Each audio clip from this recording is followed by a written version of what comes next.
Novak Djokovic revealed his theory over why he doesn't get the same support as Roger Federer and Rafael Nadal 4 years ago. Djokovic is currently playing his first full season on the ATP Tour without both Federer and Nadal, who retired at the Davis Cup last year. It has been a tough past month for the 37-year-old, with Djokovic making unwanted history after suffering another early exit at Indian Wells. This drop in form dates back to the Australian Open, where Djokovic was booed off the court after retiring from his semi-final against Alexander Zverev. Djokovic has not always had the crowd on his side over the years, while his biggest rivals Federer and Nadal were fan favorites across the globe. The Big Three had some very closely contested battles over the years that took place on some of the biggest stages that tennis has to offer. One of their more memorable matches was the 2019 Wimbledon final between Djokovic and Federer.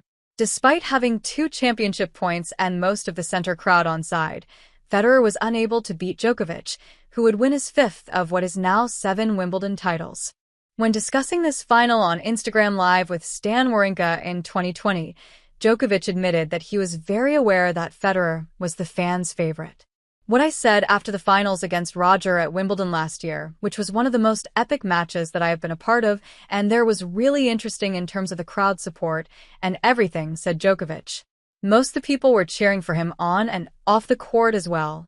When Wawrinka questioned Djokovic over why he thinks his opponent received more support that day, the Serbian was full of praise for both Federer and Nadal's character. Djokovic, who has had 17 Grand Slams at the time of this Instagram Live, also suggested that Federer was arguably the greatest player of all time. We can discuss about various things and factors why this in such way or other way. It is really hard to say, explained Djokovic. I mean, for sure one thing is that Roger is arguably the greatest player of all time. He is the guy who is liked around the world, so I don't expect, to be honest, in most of the cases, as long as he is playing for the crowd, to be the majority on my side. Yes, some places maybe, but most of the places they're going to support Roger, and I am okay with that because it's Roger.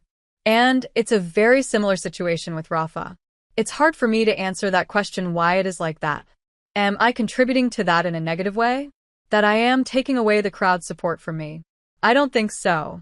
I think it's more the greatness of Roger Federer and Rafael Nadal. Not just them as tennis players, but them as people, as very charismatic, nice guys, humble guys, great champions who have made a huge mark on our sport. I am part of their era, so in one way I am lucky, and in one way I am not. Since that Instagram Live, Djokovic has moved to the top of the men's Grand Slam charts with 24 major titles to his name. The 2023 US Open is Djokovic's most recent major victory, as he sits 2 ahead of his closest rival Nadal. Djokovic also has a dominant lead in most weeks as world number 1, having spent over 8 years at the top of the ATP rankings. The Serbian also leads his head-to-heads against both Nadal and Federer, with Djokovic also winning Olympic gold in 2024 to claim the one big title that he was missing from his trophy cabinet. As a result of his dominance in recent years, players including Carlos Alcaraz have said Djokovic is the greatest player of all time ahead of Nadal and Federer.